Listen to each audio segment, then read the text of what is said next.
Meu convidado do podcast de hoje é Elisha Benner, o fundador do Tuktoro, um jogo que ensina matemática para crianças.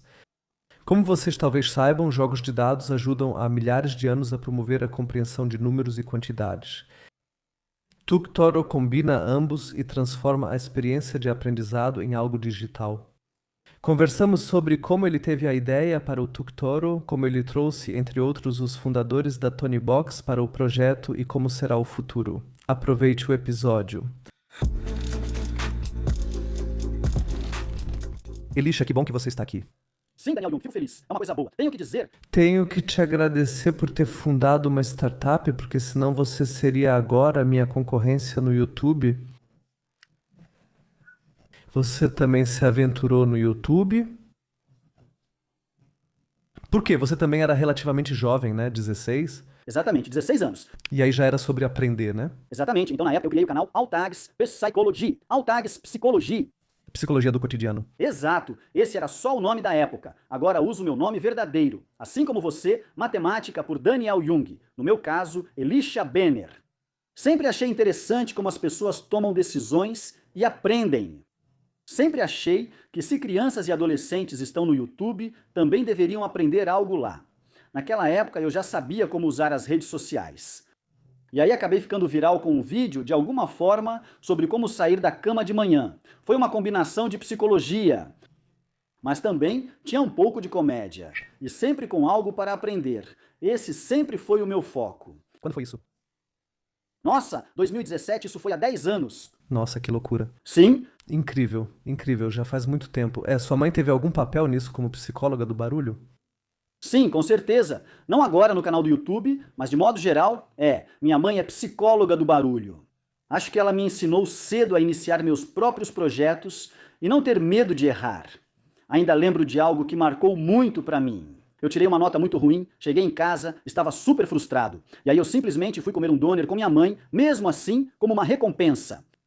E eu aprendi cedo que, ok, você pode fracassar várias vezes. Isso faz parte do aprendizado. E então, de forma super autodidata, aprendi todo tipo de coisa pelo seu canal no YouTube, inclusive matemática. E sempre achei legal começar novos projetos de alguma forma. Meu ponto de partida, minha primeira startup, foi o canal no YouTube. Sim, impressionante.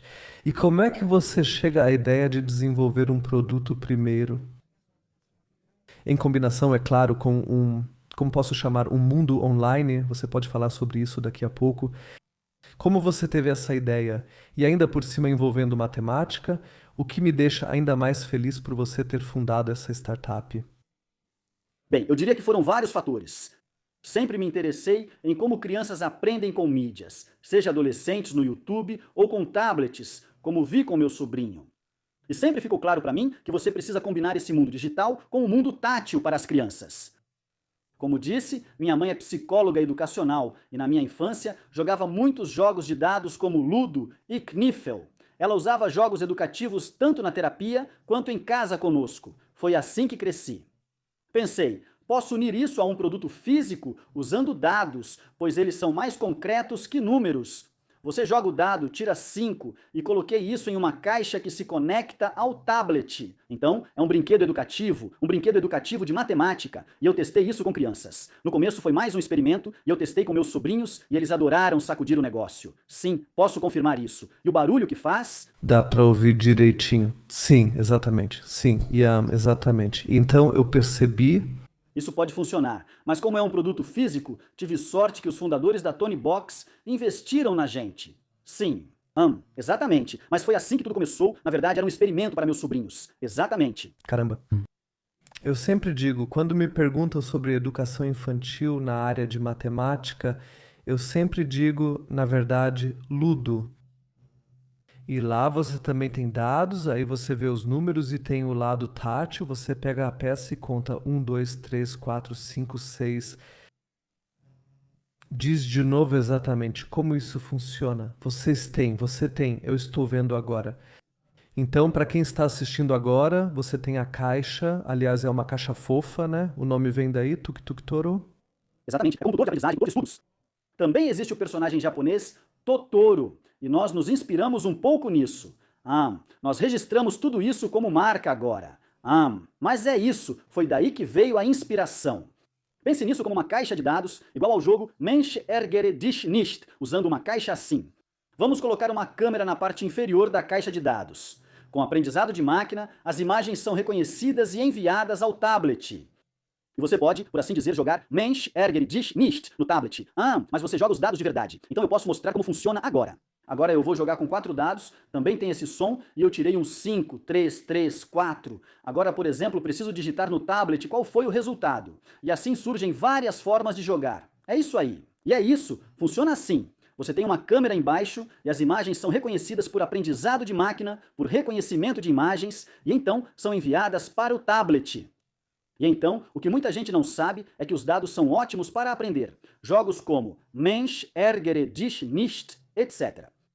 Hoje, as crianças usam mais tablets e quase não brincam com jogos de dados. Brincam ativamente e aí pensei, assim posso unir essas duas coisas, mas também criar algo que seja lúdico, tátil e que também promova o aprendizado individual. E, é algo novo. Como se explica algo novo? Esse é sempre o desafio. Isso funciona muito bem com as crianças e elas se divertem, que é o mais importante. Com certeza. Eu também me divirto. Posso confirmar isso. A experiência tátil de sacudir é sempre divertida, permitindo sacudir bastante e reconhecer os números. E você tem, em algum lugar, eu vi que você testou com uma pessoa. Quando você sacode, vê os dados e depois vai para o tablet. Ela tinha que fazer alguma coisa, mas não sabia o quê. Você disse, só faça, é um jogo, não tem erro. Isso é o legal do nosso sistema. A figura dá feedback direto, acendendo verde e vibrando quando certo, vermelho quando errado. Esse feedback direto falta no sistema educacional atual. Eu sempre digo que é como quando uma criança está aprendendo a andar, como é atualmente. Ela cai e, bem, no mundo escolar, quando você tira uma nota ruim, só dói 2 semanas depois. Mas como é que a gente vai aprender com os próprios erros, sabe? Com a gente, é como crianças aprendem. Você erra, recebe feedback direto, mas não é como um professor dando nota ruim. Em vez disso, esse personagem acende uma luz verde. Quando acende vermelho, as crianças pensam, ok, foi engraçado, errei, agora quero acertar na próxima vez. E eu acho isso tão importante, esse jeito de lidar com dificuldades e aprender com os erros, isso faz parte do processo de aprendizagem. Sim, e isso é super importante. Sim. Quanta experiência você já tem com isso? Então, até onde vai o jogo atualmente, para quem ele é adequado? Exatamente. Entre 4 e 8, 9, 10 anos assim, já terminamos o pré-escolar e agora estamos indo para a primeira, segunda, terceira série também. E, isso mesmo, atualmente, nosso foco são crianças de 5 e 6 anos, mas quero abranger todo o ensino fundamental e pré-escolar com o conceito. Sim, isso é uma coisa boa. Que tipo de feedback vocês recebem? Vocês visitam escolas? Eu vi em algum vídeo que vocês estiveram em uma escola primária e dividiram as crianças em grupos. Como tem sido a experiência das crianças? Feedback? Sim. Então, nós começamos como empresa atendendo escolas primárias, mas depois passamos a focar mais nos consumidores, porque o mercado escolar é muito difícil. Ainda assim, tive essa experiência, então fui pessoalmente às escolas primárias testar. E eu ainda me lembro de uma coisa. Quando a gente estava saindo, as crianças acenaram para a gente, mas não podiam falar nada porque tinham que ficar em silêncio. Foi assim. E foi meio que um tipo, nos salvem. Pelo menos para mim, pessoalmente, foi uma experiência engraçada ou muito interessante. E para as crianças, foi super bom. Percebemos rapidamente que as escolas possuem tablets, mas não os usam. Nosso conceito funciona com tablets, MacBooks ou qualquer dispositivo com Bluetooth. Temos uma ex-professora de escola primária na equipe, agora desenvolvedora de software. E até mesmo ela, que era super ligada em tecnologia, disse que talvez pegasse os tablets emprestados 1 ou 2 vezes por ano, e aí eles não estavam carregados. E então, tem muitos obstáculos em várias áreas quando se trata de mídias digitais. E por isso, para nós, a consequência lógica do ponto de vista empresarial foi ir direto aos consumidores, às crianças. Funcionou muito bem e tivemos um feedback muito positivo. Quando estive nas escolas, as crianças gostaram, mas acredito que seja difícil encaixar isso no sistema educacional atual. Sim, esse é um bom ponto, esse tema das escolas, como as escolas são realmente difíceis e todo esse assunto, eu mesmo passei por isso, que a digitalização, na minha opinião, não foi realmente compreendida, né? Acontecia muitas vezes de chegarem tablets de alguma forma, e aí os tablets estavam lá, mas agora eles ficam largados em algum lugar, numa maletinha, sem atualizações instaladas, né, sem software, e aí vem a questão do uso adequado. Essa também é uma grande pergunta. Quanto uso de tablet é adequado? Sempre digo, usado corretamente é como um livro. Um livro eu também abro, leio e tiro proveito disso, e se eu usar um tablet de forma adequada, isso também acontece, e isso está presente na combinação de vocês. E você diz agora, escolas são difíceis, você acha isso? Ou você tem esperança de quê? Nós temos cerca de 45 mil escolas no total, incluindo algumas escolas primárias, é claro. Você acha que a pressão vem de fora? Vou dizer assim, se os alunos usarem isso e jogarem com seus pais, aí podem dizer, ei, escola, vamos jogar isso na escola também. Sim, é esperar para ver, como se diz. Para ser sincero, não tenho muita esperança nisso, porque é um sistema de incentivos complicado. Acho que há muitos professores jovens e engajados que acabam sendo impedidos de avançar, e acho que esse é um dos principais desafios. Isso também mostra que os pais precisam compensar ou recuperar muita coisa em casa. Isso é difícil, pois alguns pais se envolvem mais e outros menos. Eu realmente vejo que essa diferença está ficando cada vez maior. Também não há muito o que fazer, eu diria, então é muito difícil. Mas continuar ali porque eu também não perco a esperança e fico pensando agora, sem que venham estatutos ou que as escolas digam, ok, vamos adotar alguma coisa agora. Se agora um professor disser, ok, ótimo, o aspecto tátil combinado com um toque digital. Se eu tenho agora uma turma de, sei lá, 25 crianças, quantos tutoros eu precisaria e quantos tablets? Não bastariam 3, se você fizer 3 grupos ou 4? Sim, definitivamente. Quando eu mesmo estava em escolas primárias, eu dividia as crianças em pequenos grupos e... tínhamos 4 grupos e 4 tutoros. Isso funcionou muito bem. O interessante no nosso conceito é que muitos pensam que mídias digitais fazem mal às crianças, mas como você disse, depende de como elas aprendem com isso. Por exemplo, temos muitos jogos. Um é o da galinha, em que as crianças jogam juntas e também umas contra as outras. Você tem o componente digital e social no jogo, onde o interessante é a aprendizagem entre pares, ou seja, crianças aprendendo juntas. Nós tínhamos, assim como nessas mesas, diferentes grupos, tipo 4 crianças, aí jogávamos 2 contra 2 e eles explicavam uns aos outros como fazer matemática, qual era o número certo e por que o que o outro talvez fez não era o número certo. E isso foi fascinante de observar. Então, em teoria, isso é possível. Definitivamente dá para construir dessa forma. Acho que isso depende dos educadores e da competência digital por trás disso.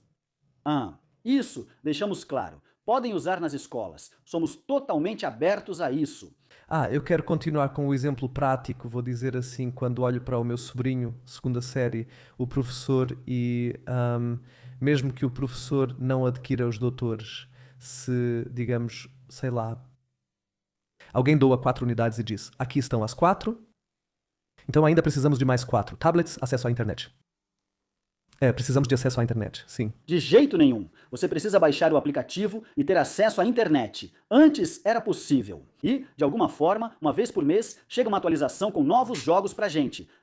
E fora isso, tudo funciona offline. Tudo é feito via Bluetooth. Isso significa, exatamente, na verdade você só precisa de um tablet e, aí já pode começar. Ok, então, 4 tutores, 4 doutores, 4 tablets, uma passadinha rápida na internet de vez em quando para atualizar, e aí já pode começar. Exatamente. Sim, fácil. Quanto custa um doutor? Sim, custa 79 euros, valor semelhante ao de outros brinquedos como a Tony Box. Sim, o mais importante, como falamos antes, muitas crianças chegam à escola sem vários conceitos básicos, especialmente nos 2 primeiros anos. Isso é ensinado de forma errada, ou as crianças ficam para trás, o que custa caro a longo prazo, especialmente para você como pai, ao lidar com reforço escolar. Esse é um mercado gigantesco, esse mercado de reforço escolar. E por isso, eu acho que é tão importante incentivar as crianças desde muito, muito cedo. Sim. A partir dos 4, 5, 6 anos, ou seja, já antes do ensino fundamental e depois com o início do ensino fundamental, isso se torna ainda mais importante, porque se você já tem interesse por matemática, desde cedo, isso vai te influenciar positivamente para o resto da vida, sabe? Como aconteceu com a gente. A gente fala sobre estatística e a gente adora isso. E eu acho que se todo mundo fosse assim, ou se a motivação e a curiosidade fossem despertadas cedo em todos, se a gente conseguir alcançar isso um pouco como empresa, eu ficaria muito feliz. Sim, absolutamente. Aí já estamos falando de uma visão que vocês têm, que nos próximos anos você disse até a segunda série, e agora vocês estão desenvolvendo para as séries seguintes. Como imagina esse processo, né? Sempre penso assim, por exemplo, agora estou acompanhando meus sobrinhos pela primeira vez de novo. Primeira série, depois segunda série, dezena, centena, multiplicação, divisão. Como vocês trabalham isso? Um dos maiores desafios para as crianças é a transição da dezena. Elas costumam contar nos dedos, mas em operações como 5 mais 6, faltam dedos, já que só tem 10.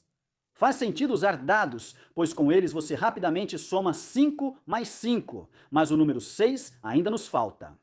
No lugar do 6, há um zero, facilitando que as crianças aprendam a somar na transição da dezena.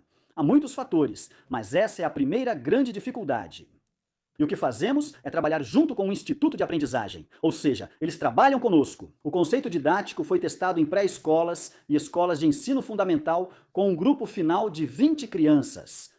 E com os aprendizados, desenvolvemos então o jogo finalizado. Então realmente criamos uma espécie de pipeline e para nós é importante focar nas necessidades das crianças. Que elas realmente aprendam algo, que seja algo útil e que tenha um conceito didático por trás. Exatamente, muito! Muito legal. Você já mencionou antes, você falou sobre aprendizado de máquina, que é realmente uma grande discussão no momento. Na verdade, não me importa quando eu lançar o podcast aqui, seja em maio, junho, julho ou agosto, isso vai continuar nos acompanhando. Embora a inteligência artificial não seja novidade, parece que foi criada de repente pelo ChatGPT ou pela OpenAI, e então isso nos atingiu há quase 3 anos, como se fosse Foi algo que nos pegou de repente. Agora todo mundo fala sobre isso. Você mencionou machine learning antes. Eu diria que eu acho que a partir de certa idade a gente deveria entender inteligência artificial. O que isso realmente é, onde se encontra o machine learning, onde estão as redes neurais, o que é deep learning. Eu nem quero entrar muito a fundo nisso agora. Mas você já disse, vocês usam isso. Como vocês usam dados de forma geral? Isso envolve a questão da proteção de dados, né? Então, como você vê, digamos, toda essa área de IA, sistemas de IA, aprendizado de máquina, etc., no futuro com os dados, criar, digamos, uma experiência individualizada? Sim, então a base, no fim das contas, é que aprendizado de máquina, para mim, não é nada além de estatística. Na verdade, isso, claro, se baseia nos dados que você tem. No seu caso, no YouTube, milhões de usuários clicam, por isso a plataforma sabe o que sugerir. O mesmo ocorre com o aprendizado, o que acho fascinante. No sistema educacional atual, normalmente há poucas sessões de feedback individual. Boletim do meio e final do ano, apenas 2 vezes ao ano. E o que eu acharia interessante seria se pudéssemos realmente mostrar um desenvolvimento com dados reais, ou seja, em tempo real, dados verdadeiros, que você pudesse ver isso todos os dias. Ok, você usou o Tukturo tanto, e esse é o desenvolvimento da aprendizagem. Esse é um pouco o futuro que queremos construir, ou seja, uma ferramenta onde os pais possam ver qual é o desenvolvimento de aprendizagem da criança, porque assim você não tem o problema de repente dizer, agora preciso de reforço escolar. Só após 6 meses você nota que a criança está atrasada, ou talvez seja superdotada. Esses são os 2 pontos, né? Toda criança é superdotada, esses são os 2 temas por trás disso, e eu acho fascinante construir isso.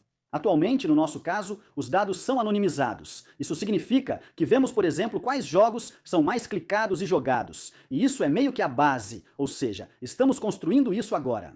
Atualmente, tudo é bastante anonimizado, então ainda não enfrentamos grandes questões de proteção de dados. Pensamos nisso e vamos desenvolver gradualmente. No fim, trata-se de dados de aprendizagem. Como ajudar os pais a tomar melhores decisões e avaliar o nível de aprendizado da criança? Esse é o primeiro passo. E com base nesse primeiro passo, seria legal, em algum momento, fazer algo. Se cada criança recebesse exatamente o que precisa para aprender, avançando para um ensino personalizado e individual. Então, eu diria que esse seria realmente o cenário ideal, se conseguíssemos isso em 5 a 10 anos. De alguma forma, você faz login no aplicativo, faz algumas tarefas, e então podemos sempre sugerir exatamente o que você precisa naquele momento. Assim, seria interessante usar isso para melhorar o sucesso de aprendizagem da criança. Sim, como você explicaria para o meu sobrinho o que é IA? Ou será que isso vale a pena mesmo? Eu diria, por exemplo, se eu olhar para o ensino fundamental, porque agora existem desenvolvimentos no mundo todo, seja na China ou nos Estados Unidos, que querem introduzir as crianças a IA o mais cedo possível. E eu sempre me pergunto como você faz isso da melhor forma, né? Então, você conta para eles agora sobre a história da IA? O que você conta afinal? Será que eles devem aprender de forma lúdica, sem realmente saber o que é? O que é inteligência artificial? Será que uma criança de 7 anos entende o que é inteligência? Como você explicaria isso? Como você aproximaria isso do meu sobrinho ou explicaria para ele? Talvez mais uma vez. Então, nos Estados Unidos e a China, eles estão, por assim dizer, tendo aulas de IA agora, onde as crianças aprendem isso desde cedo. E a Europa não faz isso atualmente. E a Europa, é claro, muito conservadora. Sempre começa com regulação. Tenho 4 sobrinhos e com o mais velho, que está na 2ª série, eu faço o seguinte. Agora, nós realmente usamos o ChatGPT juntos e às vezes também criamos jogos do Toque Toro com IA nós mesmos. Ensinei a ele como se tornar criador de conteúdo, como fazer vídeos para o YouTube. Também crio jogos com ele. Espero que, um dia, ele também crie uma startup. Foi assim que fiz com ele. Há empresas incríveis, como a Calliope, que produzem hardware para crianças.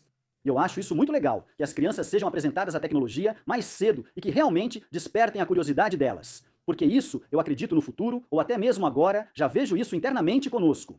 Isso vai mudar completamente o mercado de trabalho, mas também vai criar novos empregos. E quem souber lidar com essas ferramentas vai se dar muito bem.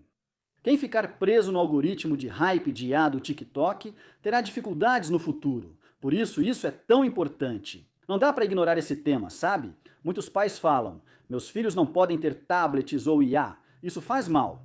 Assim as crianças não aprendem a lidar com isso. E do outro lado, existe o extremo dos pais que permitem tudo para os filhos. Isso torna tudo muito difícil, mas para responder a sua pergunta, eu mesmo uso o ChatGPT com meu sobrinho. Criamos coisas juntos e simplesmente testamos as ferramentas, experimentamos as ferramentas. Assim ele aprende cedo a lidar com isso. Sim, isso é impressionante. Esse aspecto de fazer juntos. Uma pessoa mais velha também está junto. Você não deixa as crianças totalmente sozinhas com o tablet, você o utiliza de forma inteligente. De acordo. Foi isso que eu entendi agora. Então você não menciona agora que isso é inteligência artificial, mas como você disse, você usa o ChatGPT e o utiliza como um parceiro de treino. E assim você está guiando seus filhos aqui. Seus sobrinhos? Nisso aí estamos basicamente falando sobre habilidades do futuro, né? Então esse é de novo aquele também um tema quente, mais uma vez, tipo, quais habilidades você realmente vai precisar ter no futuro? Eu sempre sou, entre outras coisas, também em resolver problemas complexos, e isso é basicamente, exatamente isso, um problema complexo, e não devemos nos fechar para isso agora. Em vez de evitar o chat, GPT e companhia, devemos usá-los como um parceiro de estudos junto com a gente, então eu acho isso bom, mas ainda assim sempre me pergunto, quão cedo, né? Você disse agora que seu sobrinho mais velho está na 2ª série. Eu sempre fico pensando qual deve ser a participação disso, sabe? Tipo, em termos percentuais também, né? Porque eu acho que sempre é bom aprender algo de forma lúdica, discutir juntos. Então, quanto é necessário nisso? Existe, da psicologia do ruído, existem alguns achados sobre isso? Sim, quero dizer, tudo isso é relativamente novo, então qual deve ser a proporção disso, sabe? Caso professores estejam ouvindo agora. Então, com que frequência devo usar isso? Quando um papel e uma caneta não seriam suficientes, mesmo que eu não possa analisar o que ele marcou? Existe algo sobre isso? Eu não sei. Sim, claro, existem vários estudos que dão uma referência sobre isso. Mas no final das contas, cada criança é única, sabe? Se você tem uma criança com TDAH ou uma sem, são coisas completamente diferentes. Isso significa que depende muito, essa é a minha filosofia pessoal, baseada nos estudos que eu li. Eu acho que até uns 4 anos, acho totalmente aceitável, até 5 anos. Que as crianças cresçam sem mídias digitais. Criamos, por exemplo, jogos sem tela. Certo. Onde você simplesmente sacode o doutorô e, por exemplo, agora posso te mostrar. Você sacode o doutorô e se sair um 6, você deve ir para o lado do número mais alto. Então acende uma luz verde. Acho isso legal. Desenvolvemos jogos assim, principalmente com ideias do nosso CTO. Acho isso ótimo, principalmente para crianças de 4 a 5 anos.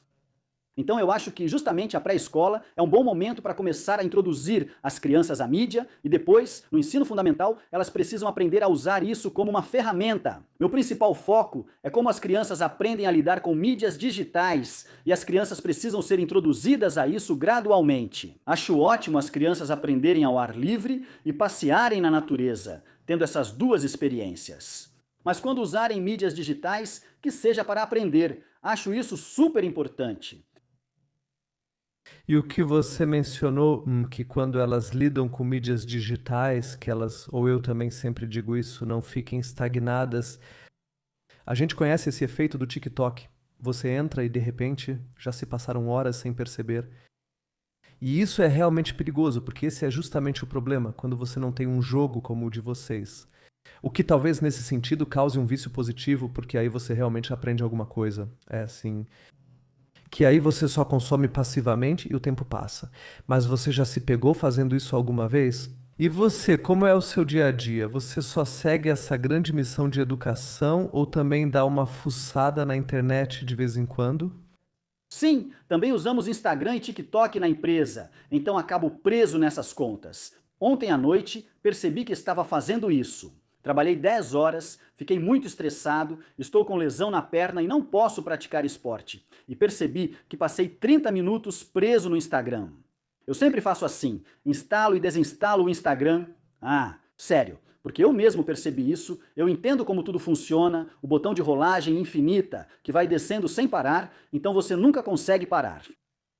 Mas eu usei algumas ferramentas. Por exemplo, eu também uso uma ferramenta para o YouTube, que é um bloqueador de recomendações. Ou seja, eu não vejo vídeos sugeridos no YouTube, é uma extensão do Google. Ah, que interessante! Então, por isso, eu uso o Google ou o YouTube basicamente só como barra de pesquisa hoje em dia. E isso me fez economizar muito tempo, eu diria. Sim, acho que ficamos mais vulneráveis às mídias digitais quando estamos estressados ou buscamos distração. E isso é fatal. O que ainda considero importante é que muitos se perguntam quanto tempo de tablet é adequado para crianças. Também gostaria de perguntar: quanto tempo de smartphone dos pais é adequado? Acho que esse ponto é muitas vezes ignorado, já que as crianças aprendem pelo exemplo dos pais. E quando você vê o tempo todo, como eu vejo frequentemente no trem, as crianças estão barulhentas e aí recebem o celular ou o tablet. Então elas aprendem desde cedo que, se não estão bem ou estão agitadas, podem usar a mídia como distração, especialmente se veem os pais fazendo isso também. Se você for um bom exemplo para as crianças, isso já é meio caminho andado, pois elas aprendem os padrões de comportamento naturalmente. Acho mais interessante pensar não em quanto tempo de tablet é aceitável para as crianças, mas em como sou exemplo para meus filhos, já que isso posso influenciar ativamente. É ótimo quando há um jogo como o de vocês que permite jogar juntos e aproveitar um tempo de qualidade com o jogo e o tablet de forma significativa. Exatamente, certo? Então eu tive dois aprendizados interessantes. O primeiro é que os pais muitas vezes querem ter um tempo para si mesmos, como costumam dizer. Sim, isso significa que quando as crianças estão no tablet, eu acho que faz sentido que elas tenham jogos educativos. É isso. Também há uma grande diferença entre o que os pais dizem sobre o tempo de tela das crianças e o tempo que elas realmente usam. Esse foi um aprendizado. O segundo é que também dá para jogar junto. Temos dois modos. A criança pode brincar sozinha e aprender, ou jogar junto, se divertir e aprender em grupo. Sim, com certeza. Tempo para si mesmo é bom, posso confirmar pelo que vejo com minha irmã e o marido dela, em algum momento tempo para si mesmo. E mais uma vez, quando você tem esse tipo de jogo, que também é divertido e realmente funciona sem a necessidade de acompanhamento dos pais, né? Então é realmente assim. Quando você pega o jeito, depois de 7 anos, você já é um agitador. Galinhário, e aí começa, né? Exatamente. As crianças podem aprender sozinhas, mas no início os pais precisam estar presentes. E para a gente também é importante que os pais, que sejam sempre os pais, que decidem quando a criança vai usar o tablet, quando ela vai aprender com a nossa ferramenta. E isso, eu acho, é muito importante. Então nós temos, claro, dois públicos-alvo. Um são os pais e o outro são as crianças. E precisamos considerar ambos e ver como tirar o melhor disso. Para nós, é essencial que as crianças estejam motivadas e aprendam algo relevante. Esses são os principais pontos, pois há muitos aplicativos que afirmam ser didáticos. Mas, na verdade, são apenas uma forma de entreter as crianças. E nós não queremos ser isso. Qual é o seu histórico se alguém perguntar agora, tipo, o que ele quer nos contar aqui exatamente? Quem é o Elisha? De onde ele vem, afinal? Ok, com 16 anos ele tentou ensinar as pessoas no YouTube, tipo, como sair da cama de manhã. Certo. Mas qual é realmente o seu histórico? Então, eu cheguei a estudar matemática, mas assim como você, também larguei, na verdade. Sempre achei estatística interessante e na época larguei para fundar o Tuctoro. Todos disseram, você não é tão esperto para largar a faculdade por uma caixa de dados. Praticamente 99% me falaram isso. Hoje em dia, esse percentual é bem menor porque eu consegui mostrar os primeiros sucessos. Mas, é isso, eu estudei matemática, mas não cheguei realmente a terminar. Sempre me dediquei a entender como crianças aprendem com mídias. Acho que o que me ajuda é ser autodidata, pois todo fim de semana penso no que preciso aprender na próxima semana. Temos temas como direito trabalhista, hardware, software, desenvolvimento, marketing e vendas. Todo fim de semana penso, o que preciso aprender na próxima semana? Então procuro os melhores podcasts sobre isso. Ou seja, de forma muito estratégica. Assim, rapidamente adquiro conhecimento suficiente sobre qualquer tema para tomar decisões ou encontrar as pessoas certas. Minha principal habilidade é me aprofundar rápido em novos temas, algo que aprendi muito bem e considero importante para escolher as pessoas certas para as tarefas. Que eu uso as mídias digitais para aprender e não para ficar mais burro. Às vezes também fico preso no Instagram, mas sim, acho que essa é realmente a melhor habilidade. Que eu tenho. Sim, sim, sim. É esse uso consciente, mas também se dá conta, questão de consciência, se dá conta de que, não, agora eu preciso parar. E as crianças não conseguem fazer isso, né? Esse é justamente o problema. Mas vamos falar um pouco sobre a sua vida de CEO de startup. Quantos vocês são agora? Qual o tamanho da equipe? Então a gente pode pensar, ok, ele tem essa caixa de jogos e um tablet. É uma empresa de 2 pessoas? Ou sim? Infelizmente não. Nós também fazemos hardware. Atualmente, somos 13 pessoas destas. 10 trabalham na equipe de conteúdo, ou seja, software, hardware, e sim os conceitos didáticos e design. E, na verdade, só 3 pessoas trabalham com marketing e vendas. E eu faço parte desse grupo também. Então, na verdade, todos nós trabalhamos no produto. E claro, todo dia temos um desafio diferente. Liderança de equipe é um tema importante, mas também todo o desenvolvimento do jogo. E aí você precisa sempre trazer novas ideias e criar inovações para conseguir sobreviver como startup. Outra coisa importante é que ainda somos fortemente financiados por investidores. Agora já vendemos cerca de 1.000 dessas unidades 1.000 Tuctoros e já temos os primeiros clientes satisfeitos, porque eles sempre perguntam, ei, quando vão chegar novos jogos? Quando vamos receber mais jogos? E é nisso que estamos mais trabalhando agora, para que possamos alcançar outras faixas etárias também. Sim. Business Modeling Case é o seu produto físico. A caixa custa. Exatamente. Vocês estão pensando sobre isso? Sei lá, em monetizar aplicativos ou fazer compras dentro do aplicativo. Exatamente. Esses são os pensamentos que temos? Então não, nós não queremos fazer compras dentro do aplicativo. Acho que essa também é uma boa regra, especialmente para crianças, uma vez que sua conta do PayPal está conectada a isso. Está. Sim, as crianças acabam te deixando pobre e não queremos isso. O que a gente basicamente tem como ideia principal é que temos dados com pontos atualmente. E queremos, em algum momento, usar também dados com letras, com números, e depois expandir para outras áreas. E então queremos expandir tudo isso ainda mais, por assim dizer. Ou seja, no futuro queremos continuar monetizando o conteúdo através de novos dados. Essa é a ideia por trás disso. E, exatamente, esse é o modelo de negócio por trás. Exatamente.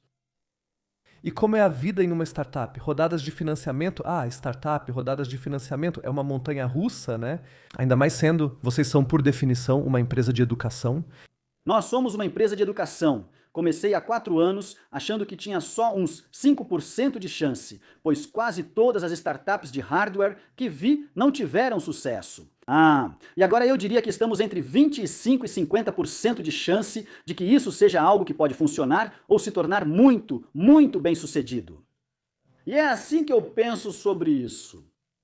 Startups são assim. poucas realmente dão certo e, quando conseguem, crescem muito. Todos os envolvidos precisam ter isso em mente. Ainda assim, minha motivação pessoal é criar algo para meus filhos, que faça sentido para eles e os ajude a lidar com a mídia. Sim. Como surgiu o contato com os fundadores do Tony? Sim, na época entrei em contato com um deles pelo LinkedIn, que trabalhava com IA na Tonyvox. Tinham criado um recurso, mas não lançaram. Ele era de Berlim e aceitou ser nosso investidor anjo. Ele foi o primeiro, gerente deles, e depois trouxe os fundadores do Tony para o projeto. Mas demorou bastante, sabe? Em algum momento ele me disse: "Ei, o que você está fazendo me lembra a Tonyvox." Analisei o caso deles, uma empresa muito bem sucedida que entrou na bolsa com 1 bilhão de euros, e pensei: isso pode ser uma boa narrativa, podemos dizer que podemos crescer como eles. Seria inteligente ter os fundadores conosco. E conseguimos fazer isso, trouxemos um gerente e em algum momento ele também trouxe os fundadores. E eles são incríveis, tenho que dizer. Pessoas incríveis, tive um board meeting com eles há 2 dias. Eles me dão muito feedback, também abriram muitas portas para nós, onde estamos produzindo tudo isso. Então, pessoas realmente maravilhosas, e sim, isso aumentou muito a probabilidade. Mas é um caso interessante. Por isso que eu perguntei como você chegou lá.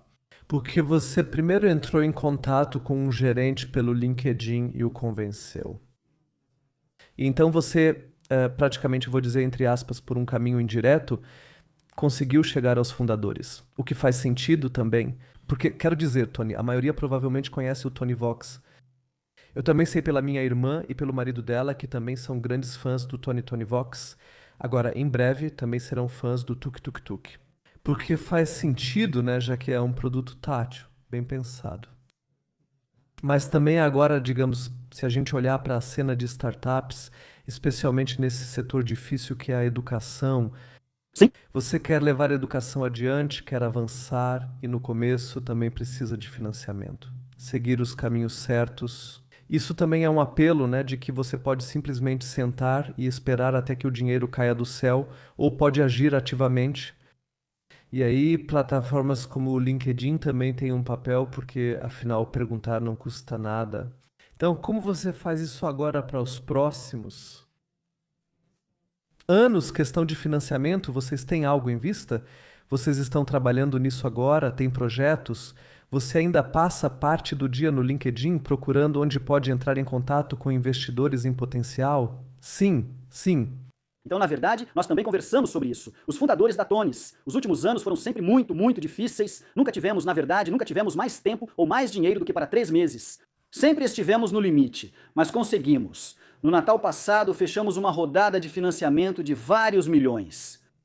Uau! Esse foi um momento muito importante para nós. Agora podemos focar no desenvolvimento nos próximos anos e para mim, porque passei o último ano e meio quase sempre viajando e sempre à beira do precipício, por assim dizer.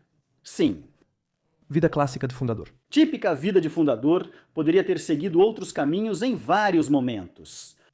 Conseguimos garantir o financiamento para os próximos anos e agora podemos começar de fato. Isso é claro. Agradeço muito aos fundadores da Tonys, que nos abriram portas e tinham os contatos certos. Exatamente. Então foi uma boa estratégia trabalhar junto com eles, e são pessoas incríveis. E agora você disse sobre o que vocês estão pensando. Além de pontos, números ou letras, internacionalização, isso é para vocês um tema, uma linha de pensamento, ou o foco está na região DACH, Alemanha, Áustria e Suíça? Sim, por enquanto DACH. Mas o interessante são os Estados Unidos com um grande mercado de ensino domiciliar e uma valorização da educação bem diferente. Na Alemanha, os pais dizem que isso é responsabilidade da escola e da creche. Mas lá também faltam profissionais qualificados, então talvez não seja bem assim. Nos Estados Unidos é diferente. Os pais pagam depois pela universidade e formação, pois o mercado educacional é mais privado. E por isso eles investem muito cedo na educação dos filhos. Porque sabem que, se não fizerem, depois será difícil. Por isso, esse mercado é ainda mais interessante para onde queremos ir a longo prazo.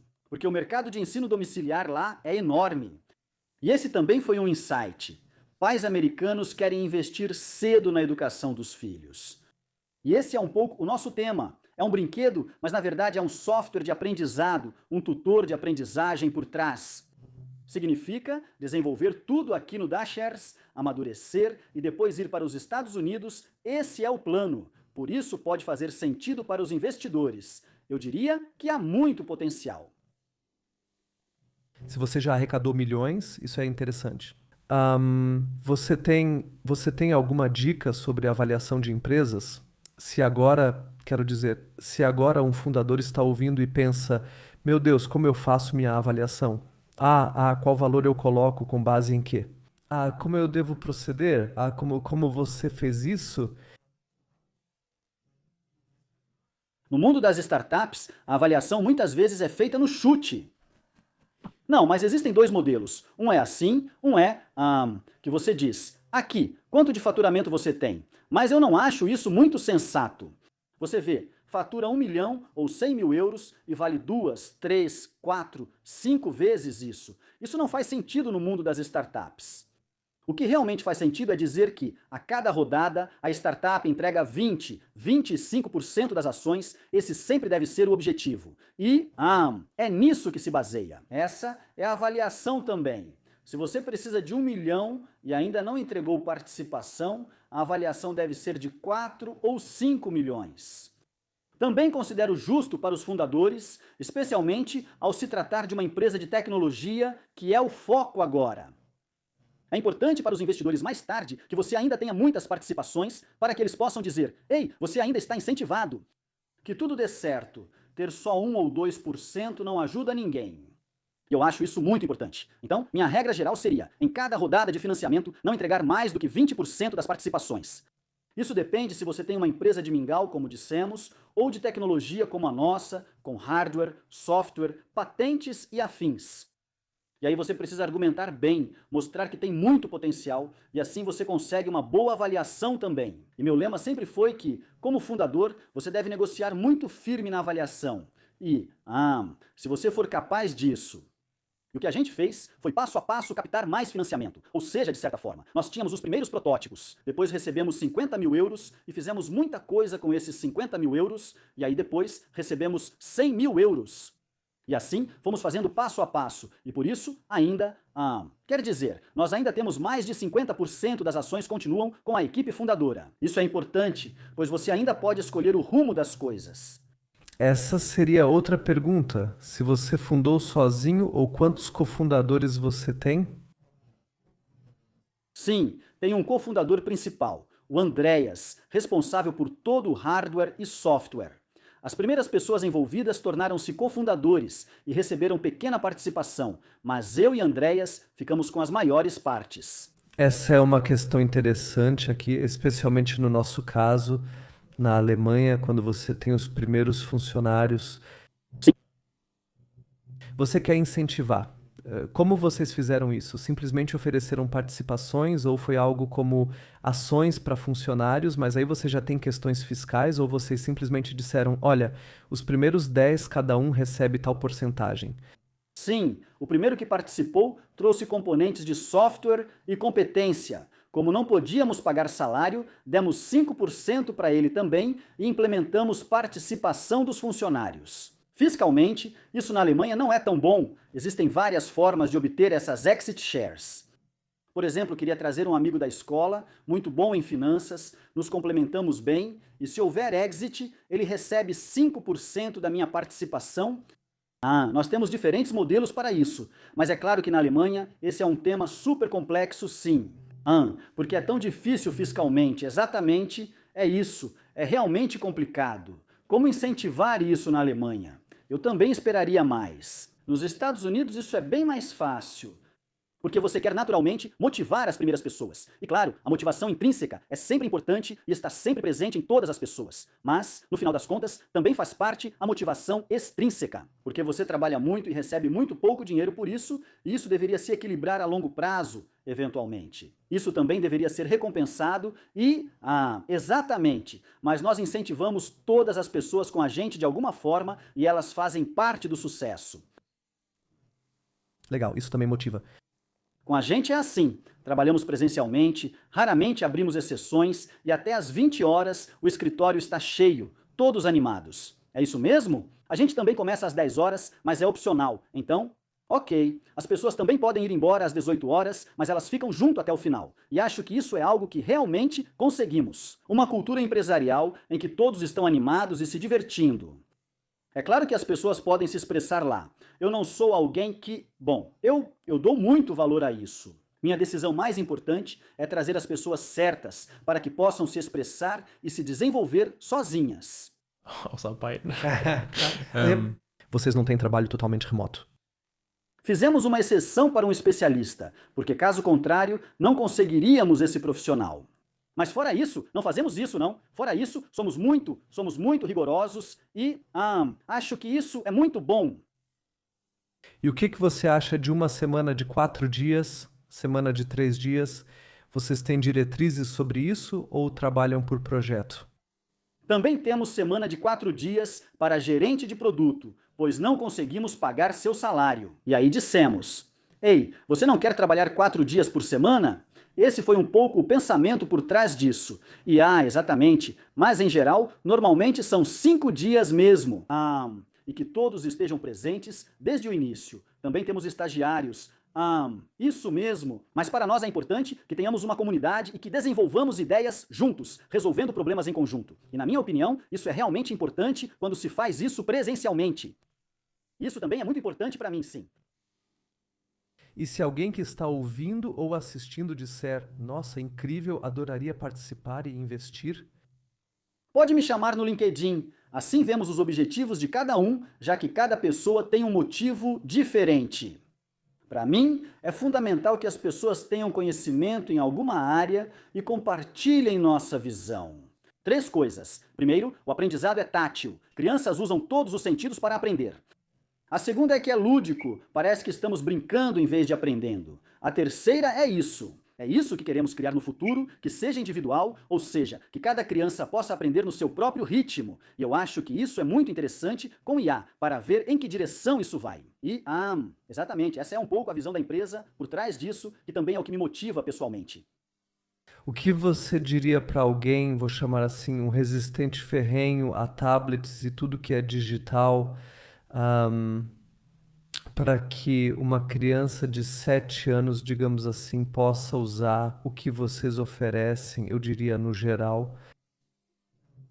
O sistema aproveita a experiência tátil do Tutorus com os dados, depois vai para o tablet, e joga o jogo.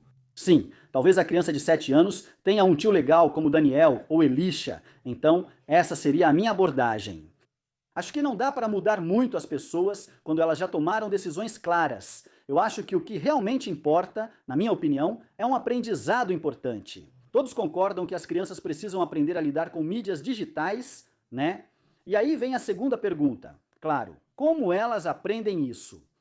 E cada um tem uma filosofia diferente sobre isso. E é isso. Talvez algumas crianças tenham um tio legal que pode apresentá-las às mídias digitais. Acho que não é uma má ideia, precisamos fazer isso sozinhos. Sim, eu só conheço o feedback dos últimos anos, porque principalmente quando você está no ensino fundamental, eu mesmo sou muito crítico. Sim.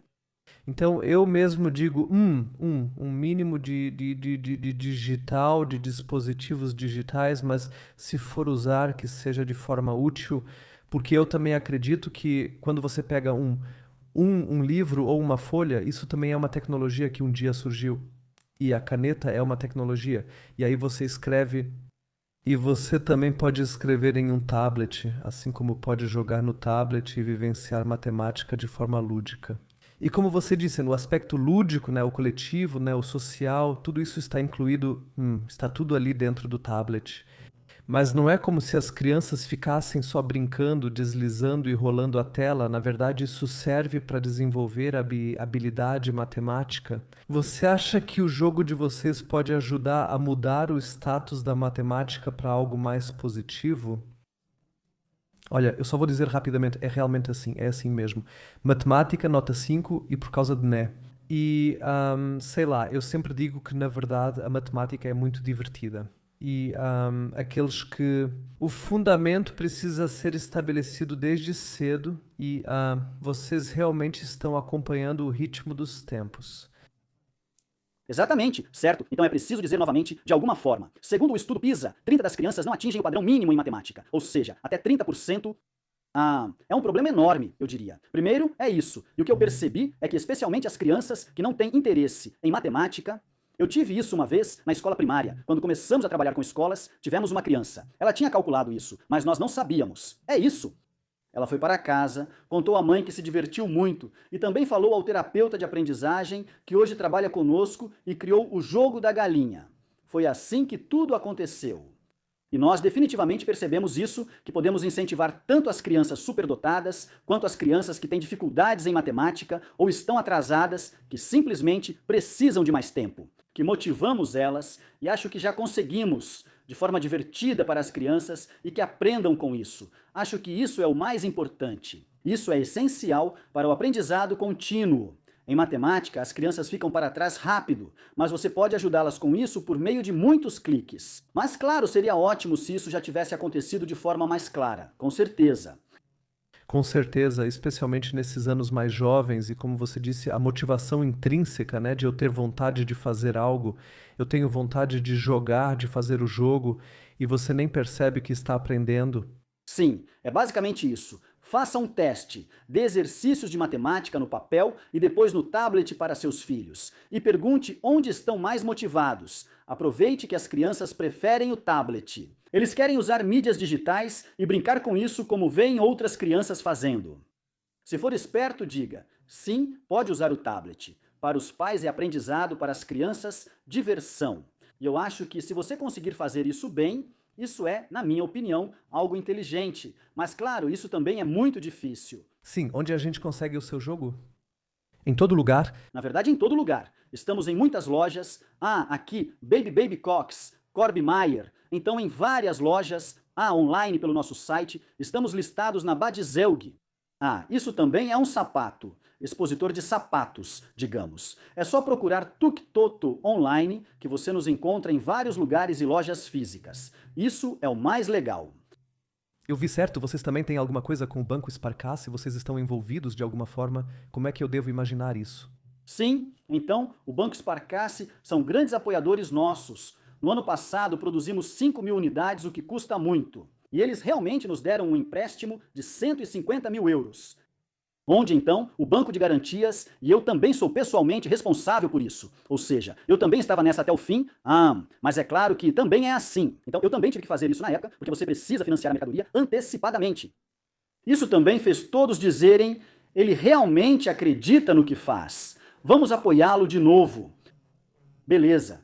Exatamente, e eles realmente nos apoiaram, o Banco Sparkasse, mostramos o projeto para eles e através de um subsídio eles nos deram um empréstimo. Foi algo muito legal e pessoas muito bacanas realmente se dedicam aos startups regionais, achei isso muito bom. Legal. E com lojas como elas se chamam mesmo, Thalia, Hugendubel, Thalia, Hugendubel e companhia, vocês também estão em contato com eles para que o produto fique exposto lá? Exatamente. Em breve teremos novidades, mas estamos negociando com todos eles. Já falei várias vezes com a compradora da Thalia, estou em contato bem próximo, já estive algumas vezes no escritório dela e estamos negociando como fazer isso da melhor forma. Interessante. Mas todos eles estão interessados agora. Em breve vai sair um grande programa de TV, então todos estão interessados em ter um doutor assim, e é isso, um momento bem interessante.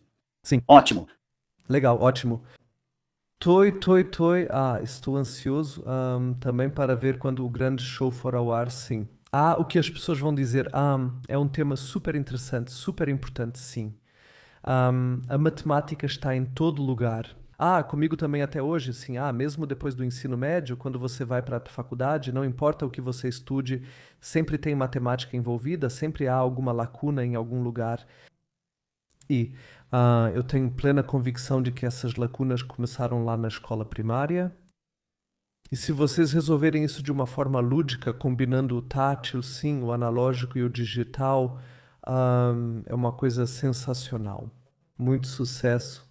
Agora vamos conversar um pouco fora do ar sobre o que mais podemos fazer juntos. Sim. Que bom que você veio. Estou ansioso pela transmissão para todos que acompanham. Sim. Se interessem, peguem isso, testem. Quem quiser investir, entre em contato com você. E então espero que vocês tenham muito sucesso nos próximos anos.